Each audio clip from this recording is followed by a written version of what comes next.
This is Robert Girts. I would have never guessed just by looking at him, but apparently the ladies loved him despite all his red flags, and he had a lot of them. His first wife had passed away, and his second wife left because he was abusive. Diane was Robert's third wife. They lived near Cleveland, Ohio, in a house that connected to the funeral home where Robert worked. Robert had gone out of town to help his brother move, while Diane stayed back at the house. She was scheduled to work at 12 noon on September 2nd, 1992. When she didn't show up on time, her coworkers called the funeral home to ask if they'd seen her. They were starting to get worried because Diane was never late to work.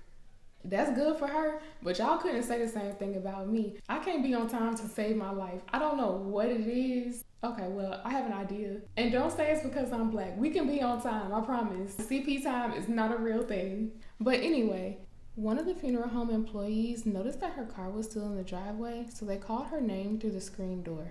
When he didn't get an answer, he went inside, and that's when he found Diane's body slumped over in the bathtub. A few weeks later, on September 20th, Robert called the police to tell them that he found a handwritten note from Diane underneath some papers in his briefcase. The note said, "I hate Cleveland, I hate my job, I hate myself." Robert said she wasn't happy about their recent move to Cleveland because she was having a hard time finding a job. She was worried that she had a weight problem, and she had suffered 3 miscarriages and was coming to terms with the fact that she may not be able to have children. But the story wasn't adding up. The autopsy didn't show any signs of foul play or indications that she did this to herself. So maybe it was something she ate. They could tell that just before she ended up in the tub, she'd eaten some pasta salad. It tested positive to contain more than twice the lethal dose of cyanide. The investigators went back to Robert's house to look for anything that could have been used to poison Diane. They even checked to see if cyanide was used as an ingredient in any of the embalming products at the funeral home, but they didn't find anything.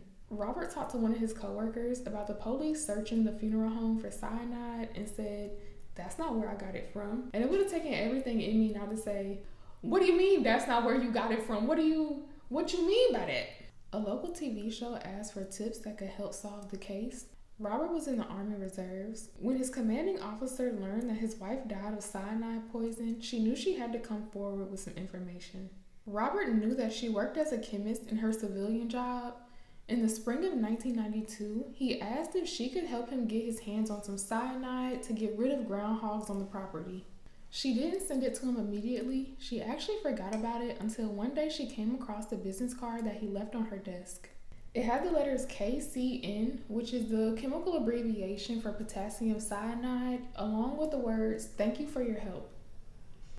After she saw Robert's little reminder, she sent him 2 grams of cyanide. He got caught in a lie right there. One of the funeral home employees said that there was never a groundhog problem on the property, and he even had records to prove it. Now, the truth was that Robert was talking to another woman, but she wasn't interested in entertaining a married man. They met back in 1980, and he lied about being married to one of his first 2 wives, so she cut him off.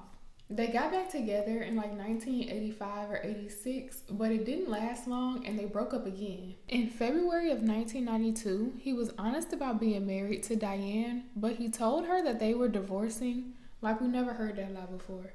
Instead of actually divorcing Diane, he came up with a plan to lace a salt shaker with cyanide, knowing that she'd use it, and then left town to help his brother move. While Robert was gone, Diane's sisters stopped by to visit and even ate some of the pasta salad, but thank God she didn't use the salt shaker.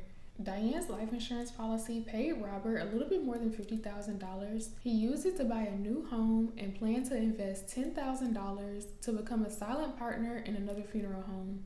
After Diane's death, police thought that the circumstances around his first wife, Terry, seemed a little suspicious too. At just 25 years old, Terry suddenly got sick. She got a blood clot while she was in the hospital, went into a coma, and eventually passed away. Her family tried to talk her out of marrying Robert in the first place. They wanted to get her body autopsied, but Robert wouldn't allow it. In 1993, as part of the investigation into Diane's death, Terry's body was exhumed and autopsied, but they couldn't find any traces of poison in her body. It's probably because she spent more than a month in the hospital, plus she'd been embalmed and buried for more than 15 years. Either way, he was found guilty in the death of Diane. He tried to appeal in 1995, but he was found guilty for a second time. In 2005, after serving more than 12 years in prison, his second murder conviction was reversed. The third trial didn't happen within the 180-day deadline, so they let this man free. His first wife is dead. His second wife left because he was abusive. He was convicted of murdering his third wife, and now he's back in the dating pool. Fast forward to about 3 years after his release to November of 2008. He married a woman named Ruth that he met online and moved into a trailer park in Brookfield, Ohio.